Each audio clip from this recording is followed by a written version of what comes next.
Hello, this is Wmpyr. I got a really good question from Senpei, and this person left a comment that I thought was excellent, where he said, "But in this video, you're using more of a Wing Chun style blast to create a blender, which is because of my knife boxing video. I showed you guys it was a 1-2, 1-2, boom, boom, boom, boom, boom, boom, and I said that that's a blender, which it is a jab, cross, jab, cross, jab, cross, jab, cross, just repeating that over and over and over, and you're creating this blender type of thing. Versus, he says, why not the figure 8 blender? The figure 8 blender he's referring to is from Escrima, which is pretty much your Heaven6, the double arm weaving, right? Like this motion versus this motion, right?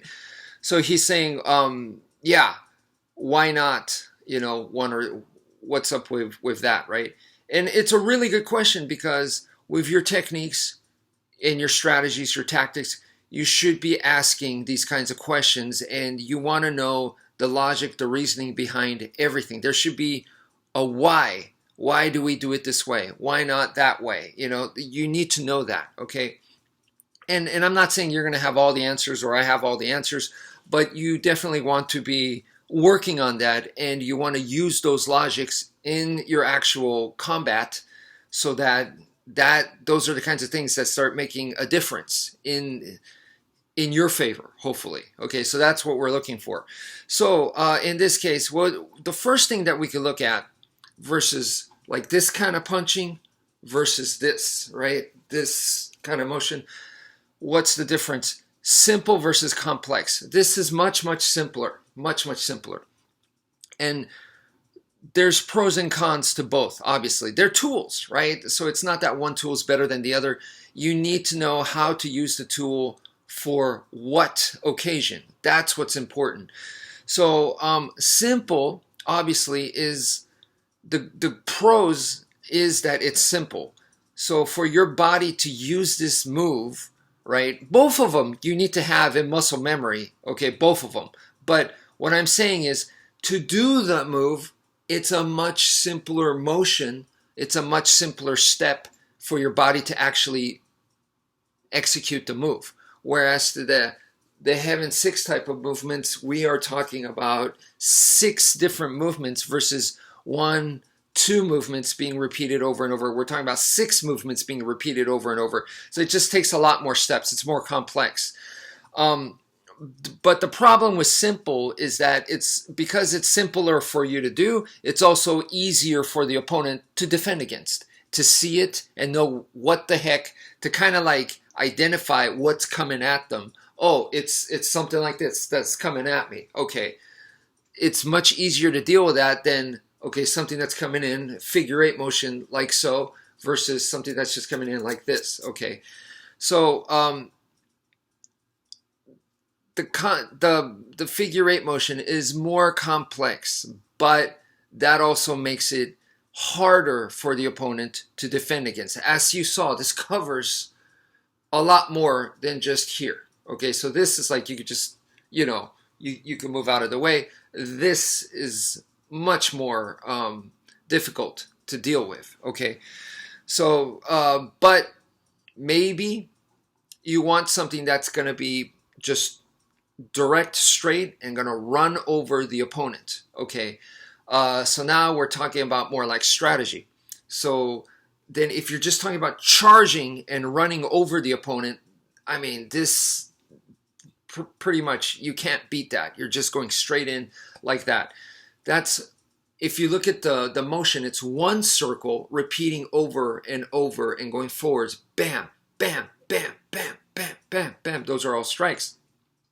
Whereas with a figure 8 motion, sideways figure 8 motion is what we're doing here, which is a circle here and a circle over here. So we have 2 circles, and the advantage of that is we're coming at 2 different angles, okay, rather than just one angle right here. So against one angle, person might just defend like this.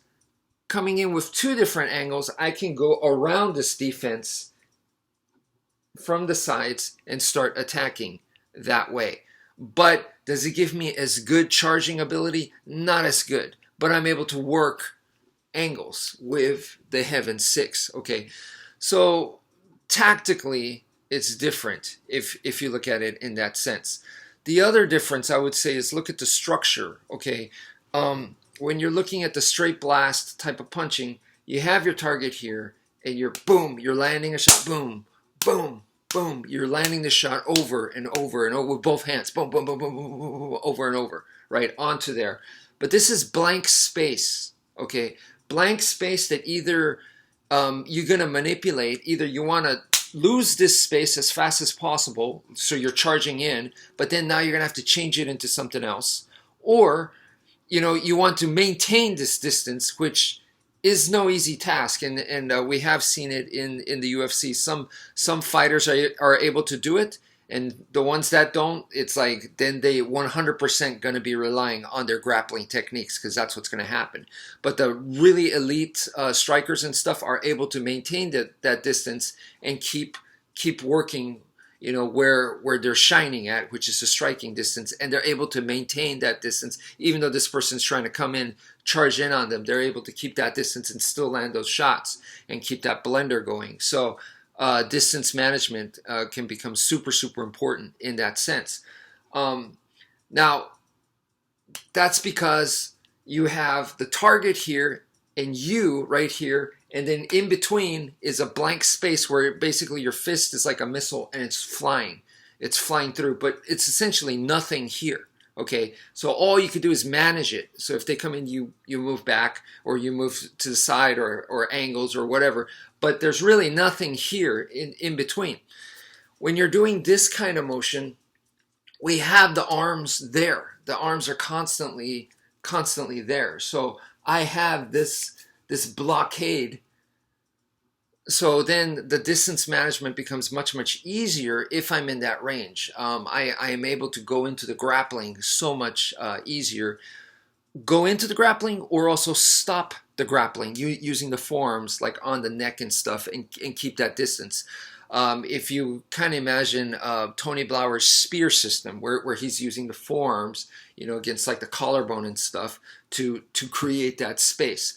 So it's much easier in that sense to maintain the distance, but we can also say there's always pros and cons. Since you're leaving your arms out there, you have holes, uppercuts and hooks can get through.